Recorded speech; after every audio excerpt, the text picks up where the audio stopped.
when you add content in different areas. This up here is called a breadcrumb trail. It leads you back to where you've been. So if you click on this, it takes you right back to the beginning of the course. Course information is empty right now. It's some people put their syllabus here. Some people don't use it at all. Yeah. You can actually click this edit view. See this up in the corner, very small link? Yeah. If you click edit view, this is the instructor settings for adding content to this section. So in course information, you can add an item.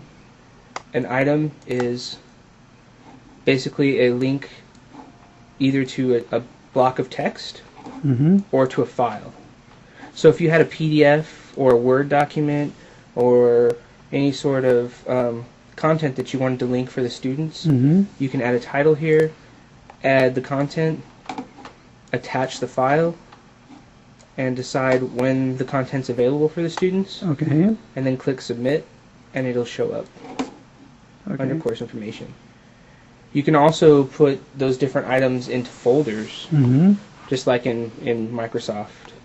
So you could have a different folder, which is also the same process: name, text, etc. Date and the last was. And you can also choose the when to display folders. So if you work ahead of time, say you built a whole course, but you only wanted students to see certain folders. Okay. You can choose the dates when they're available, when they're not. Whoops. Okay. An external link links to an outside website. It's very simple. The name of the link, the URL or address, and any additional information you wanted to put here about the description, website. Something like that. Okay. Let's go back here. Course information, edit view. Course links creates a link to other places within Blackboard itself, which is within the course. So if, for instance, you said in the course information, there will be a test. I've put a test here. You can actually create an internal link by clicking browse.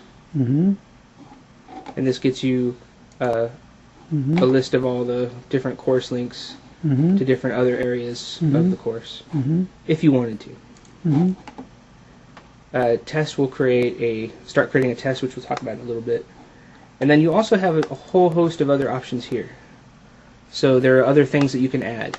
You can add surveys, something called an assignment tool, which will let you collect papers. You can add a link to the discussion forum. They call it a discussion board. There's a chat tool, which is chatting synchronously. But it's not very good. There's a group tool that lets you put people into different groups if you need to have students work in different groups and trade documents in groups. There is a built-in Blackboard syllabus tool, which most people don't use because they upload a Word document. There is also a blog tool and a wiki tool. Are you familiar with those? With what those are? Wiki tool, that is to do something like a dictionary. It's like Wikipedia. Sort of. It's basically creating a mini web page that everyone can edit. And a blog tool is sort of like posting journal entries. That I will appreciate if we practice after to do that. There are also some new tools that they're trying out in Blackboard this year as part of a pilot program. So you'll see these here. There are all these voice tools. They would allow you to record a 30-second if you had a microphone into your computer. In my class, I can. You have do to. that? I believe you have to ask for them to be turned on. So you have to submit to a website and ask for that. But we can talk about that a little bit. So. And films. If you have film footage, there's a longer process to put them on here because Blackboard restricts your file size to only 25 megabytes per file size, per file. Usually films are bigger than that.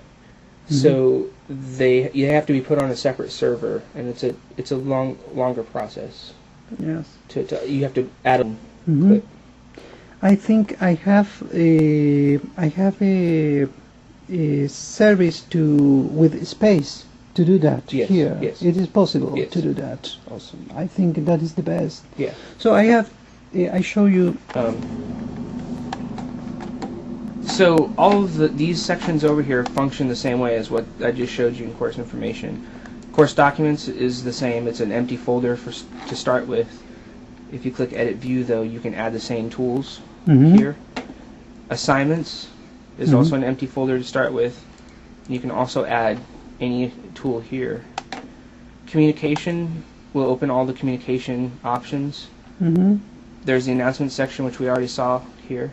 The same. Right. Collaboration is a link to a chat tool, which isn't actually a very good chat tool, so you may not want to use this. I can show it to you later if you want, though. Discussion board is the forums, which I can show you how to use.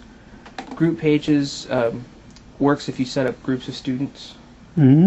Messages is a way to send short internal messages in Blackboard, but usually people send email.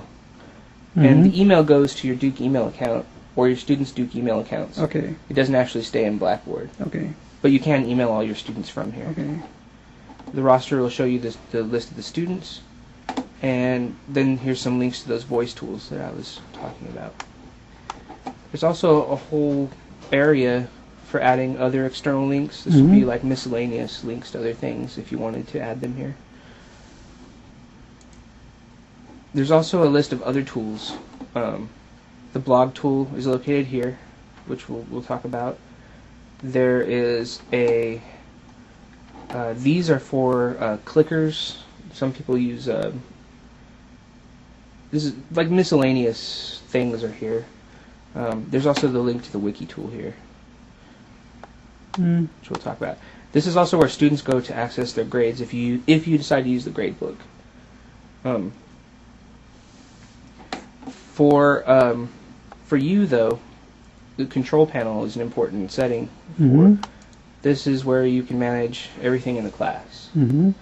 So most of these link to different parts of the website, but then there are a list of settings here where you can, over here in Gradebook, you can see all the students listed. And you can also create new columns here for different assignments and things.